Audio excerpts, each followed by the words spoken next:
In tonight at 5 with new information about the murder of two young teenagers in Delphi and about a man investigators thought might be responsible for the crime. The bodies of Abby Williams and Libby German were found 5 years ago, and their murders still remain unsolved tonight. Today, 13 investigators obtained a search warrant that's a request related to this investigation. Senior investigative reporter Bob Siegel says the document sheds new light on the murders.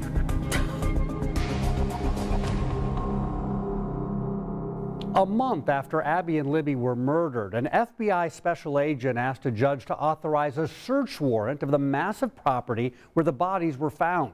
The property was owned by Ron Logan, and 13 News was there when officers served Logan a search warrant in March of 2017.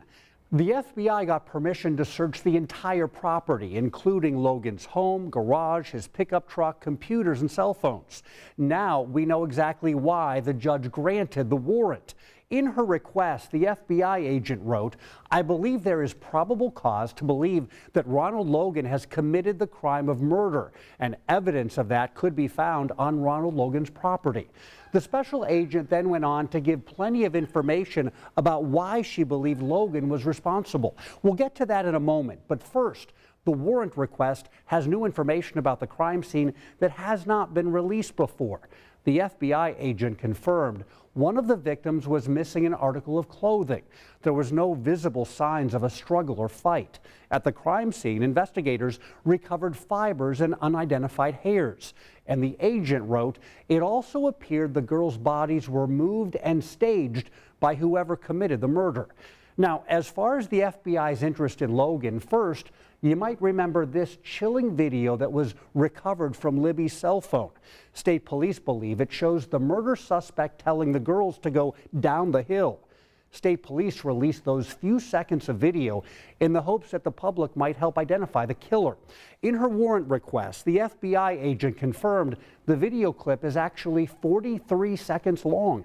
And she said Logan's physical build is consistent with that of the male suspect videotaped by Libby on the Monon High Bridge Trail.